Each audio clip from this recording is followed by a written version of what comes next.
Sandman Stories presents Story number 6, The Silent Princess, from the 44 Turkish Fairy Tales by Ignácz Kúnos. Okay, let's begin.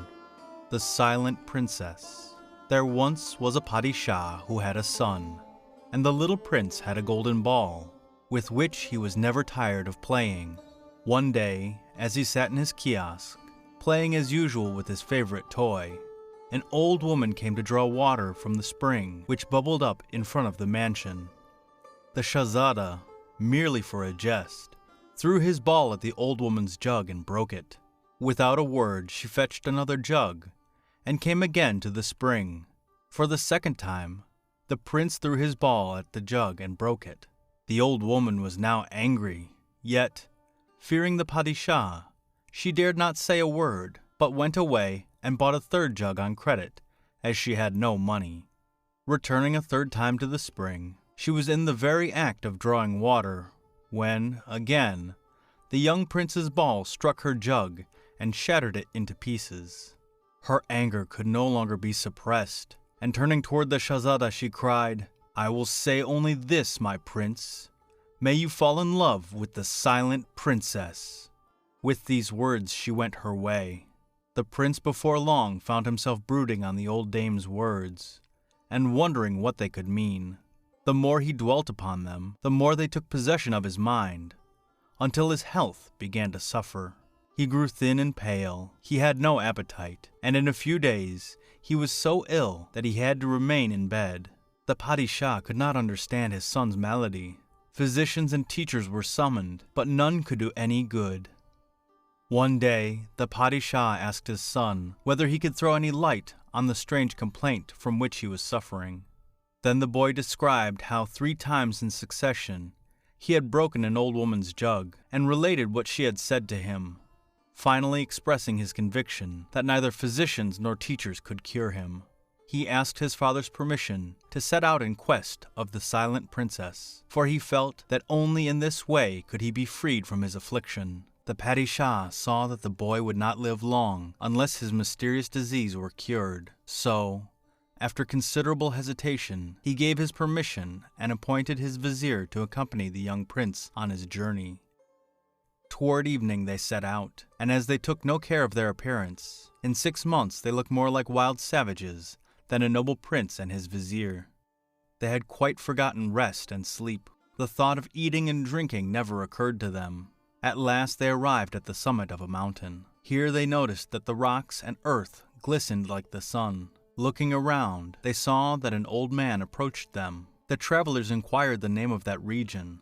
The old man informed them that they stood on the mountain of the Silent Princess. The princess herself wore a 7-fold veil, but that fact notwithstanding, the glitter they observed all around them was caused by the extraordinary brilliance of her countenance. The travelers now inquired where the princess resided. The old man answered that if they proceeded straight on for 6 months longer, they would reach her sarai. Hitherto, many men had lost their lives in vain attempts to elicit a word from the princess. This news, however, did not dismay the prince, who, with his vizier again, set off on the journey.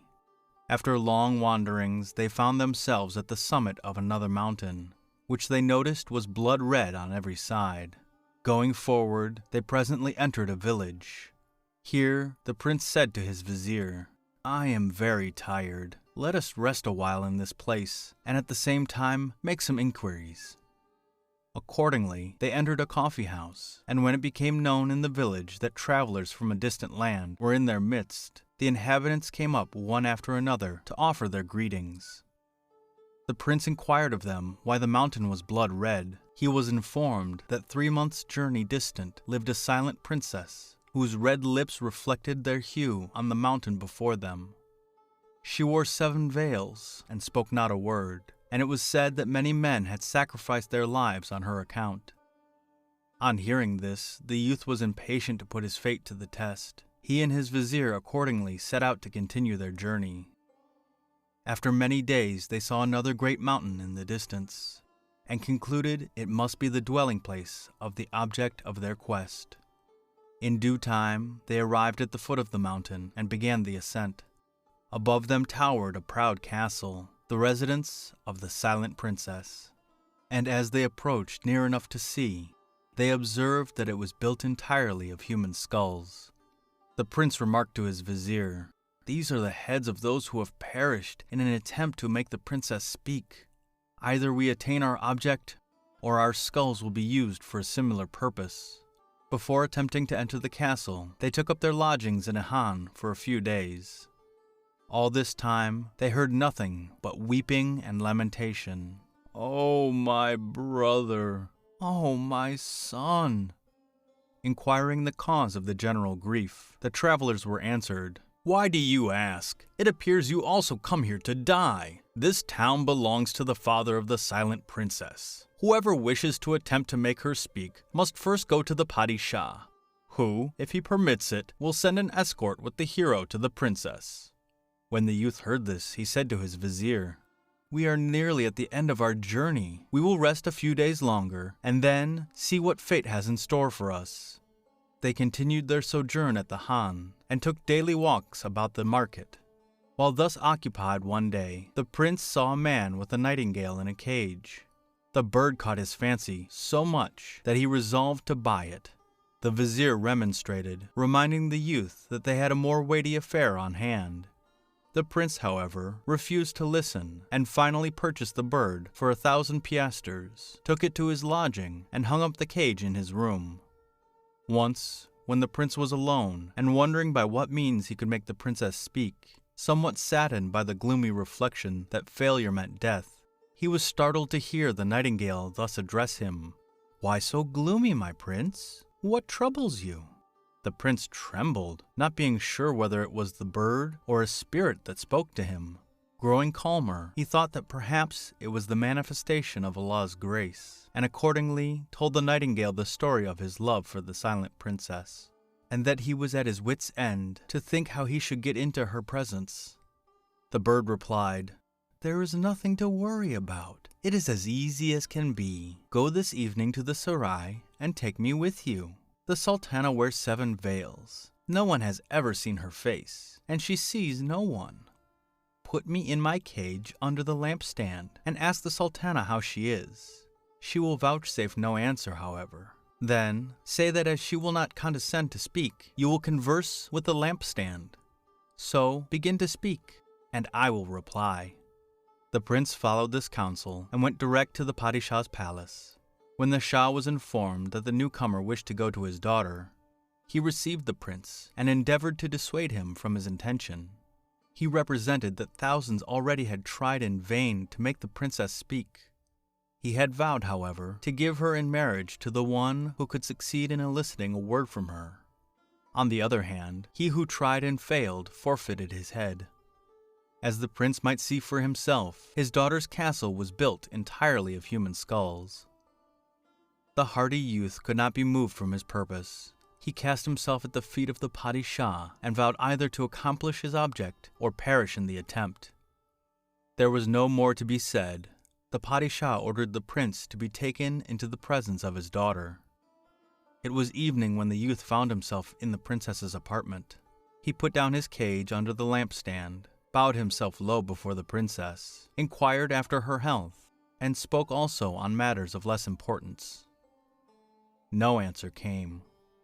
Then the prince said to the princess, "It is getting rather late, and you have not yet favored me with a single word. I will now address the lampstand. Even though it has no soul, it may have more feeling than you." At these words he turned to the lampstand and asked, "How are you?" And the answer came directly, "Quite well, though it is many years since anyone spoke to me. Allah sent you to me this day, and I feel as glad as if the whole world were mine. May I entertain you with a story?" The prince nodding assent, the voice proceeded, "Once there was a padishah who had a daughter, whom 3 princes desired to marry. The father said to the wooers, 'Whichever of you excels the others in enterprise shall have my daughter.' The young men accordingly set off together, and coming to a spring they resolved to take different directions, in order to avoid any collision with each other's pursuits. They agreed, however, to leave their rings under a stone at the spring, each to take up his own again when he returned to the spot. thus furnishing an intimation to him who returned last of all that the others had already reached home. The first learned how to go a 6 months' journey in an hour. The second, how to make himself invisible. The third, how to bring the dead to life again. All three arrived simultaneously back at the spring. He who could make himself invisible said the Padishah's daughter was very ill and would die in 2 hours. The other said he would prepare a medicine that would restore her to life again. The third volunteered to deliver the medicine. Quicker than lightning, he was at the palace, in the chamber where the princess lay dead. Hardly had the medicine touched her lips than she sat up as well as she had ever been. Meanwhile, both the others came in, and the Shah commanded all three to relate their experiences. The nightingale paused for a few moments, and then resumed. "O my Shahzada, which of these 3 princes thinkst thou best deserved the maiden?" The prince answered, "In my opinion, he who prepared the medicine." The nightingale contended for him who acquainted the others with the princess's condition, and so they hotly disputed the matter. The silent princess thought to herself, "They are quite forgetting him who could go a 6 months' journey in an hour." As the dispute continued, she could endure it no longer, and lifting her 7-fold veil, she cried, "You fools! I would give the maiden to him who brought the medicine, but for him she would have remained dead." The Padishah was immediately informed that his daughter had at length broken her silence. But the princess protested that she had been the victim of a ruse. The youth should not be considered to have succeeded in his task until he had induced her to speak 3 times. "Now," said the Shah to the prince, "if you can make her speak twice more, she shall belong to you." The youth left the monarch's presence, went to his lodgings, and began to ponder the matter. While deep in thought, the nightingale said, "The Sultana is angry at having broken her silence, and has smashed the lampstand. So tonight, put me on the other stand by the wall." Accordingly, when evening was come, the prince repaired with his nightingale to the serai. Entering the princess's apartment, he put the birdcage on the stand by the wall, and addressed the Sultana. As she disdained to answer, he turned to the stand and said, "The princess refuses to speak. Therefore I will converse with you. How are you?" "Quite well, thank you," came the answer at once. "I am glad the Sultana would not speak. Otherwise, you would not have spoken to me. As it is, I will tell you a story, if you listen." "With great pleasure," returned the prince. "Let me hear it." So the nightingale commenced. "In a certain town, there once lived a woman with whom 3 men were in love: Balji Oglu, the honeymaker's son, Jagji Oglu, the tallow-maker's son, and Tiraji Oglu, the tanner's son. Each used to visit a woman in such wise that neither knew of the other's visits. While brushing her hair one day, the woman discovered a gray strand and said to herself, 'Alas, I am growing old. The time will soon come when my friends will become tired of me. I must make up my mind to get married.' The next day, she invited the 3 lovers to visit her at different hours. The first to arrive was Jagji, who found the woman in tears. Asking the cause of her grief, he was answered, 'My father is dead, and I have buried him in the garden, but his spirit appears to torment me. If you love me, wrap yourself in the winding sheet, and go and lie for 3 hours in the grave. Then my father's spirit will haunt me no more.' Saying this, the woman led him to the open grave which she had made. And as Jagji would have drowned himself for her sake, he cheerfully donned the winding sheet and lay down in it. In the meantime came Balji, who inquired of the woman why she wept. She repeated the story of her father's death and burial, and giving him a large stone, told him to go to the grave, and when the ghost appeared, to hit him with it. No sooner had Balji taken his leave and gone to the grave than Tereji came in. He also sympathized with the woman, and inquired what was the trouble. 'How can I help but weep,' said the woman, 'when my father is dead and buried in the garden? One of his enemies is a sorcerer. He is now lying in wait to carry off the body. As you may see, he has already opened the grave with that intention. If you can bring me the corpse out of the grave, all will be well. If not, I am lost.' The words were scarcely uttered before Taraji had gone to the grave to take up Jagji and bring him into her presence. But Balji, thinking that there were 2 ghosts instead of 1, endeavored to hit both with the stone. Meanwhile, Jagji, believing the ghost had struck him, sprang out of the grave and dropped the winding sheet. Then the 3 men recognized each other, and explanations were demanded. "Now, my prince," said the nightingale, "which of the 3 most deserve the women? I think Taraji." But the prince was for Balji, who had put himself to so much trouble, and so they commenced to argue as before, taking care to avoid mentioning Jagji.